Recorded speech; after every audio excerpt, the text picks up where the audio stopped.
भैया ये लो अपना ऑर्डर। ऑर्डर तो ठीक है, मगर ये कौन है? ये मेरा बेटा है भैया। बेटा? और इतनी रात को तू इसे लेके डिलीवरी कर रहा है? मजबूरी है भैया। मगर ऐसी क्या मजबूरी है जो इतनी रात को तू इतनी गर्मी में इसे लेके टहल रहा है?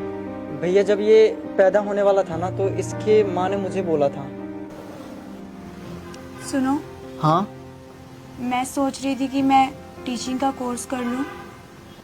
तो इसमें क्या बात है? तुम तो कमा ही रहे हो, मैं भी कमाने लगूंगी तो थोड़ा सही हो जाएगा।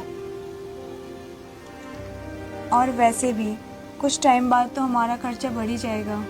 हाँ तो कर लो, इसमें दिक्कत क्या है? एक दिक्कत है, क्या? 1 लाख तक खर्चा आ जाएगा। कोई बात नहीं, तुम फॉर्म भर दो, मैं करता हूँ कुछ जुगाड़। भैया उस टाइम मेरे पास इतने पैसे नहीं थे तो मैंने अपनी बाइक बेच दी। तो सोचा मैंने कुछ टाइम साइकिल पे डिलीवरी कर लेता हूँ, तब तक मेरी वाइफ की नौकरी लगी जाएगी, सब कुछ ठीक हो ही जाएगा। फिर क्या हुआ? लगी नौकरी? भैया नौकरी तो लग गई पर क्या? जब मैं एक दिन घर आया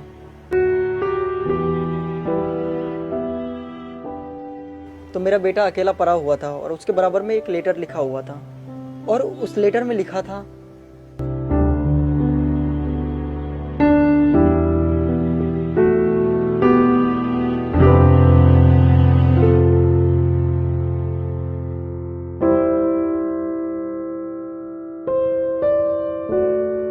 सुभाष, मुझे माफ़ कर दो, पर मुझे ये कदम उठाना पड़ा।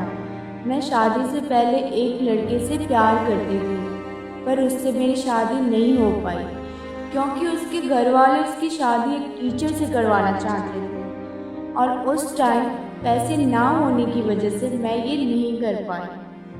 और मेरे घर वालों ने समाज में बेइज्जती के चक्कर में मेरी शादी तुमसे करवा दी और उस समय मैं ये जॉब नहीं कर पाई और अब मेरी जॉब लग गई है तो मैं उसके पास जा रही हूँ। तुम बच्चे का ख्याल रखना। थैंक्स।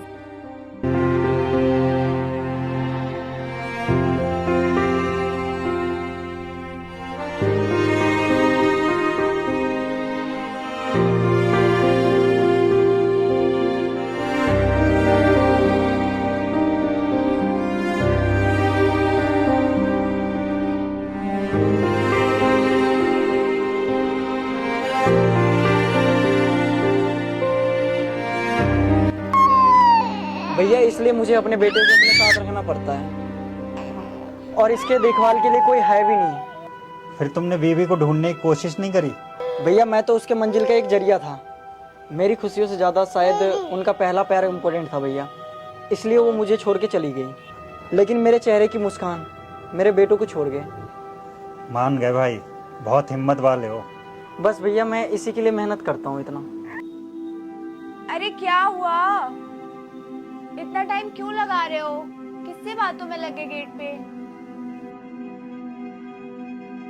आ गया बस। भैया कुछ बात बता रहे थे, बहुत गलत हुआ बेचारे के साथ।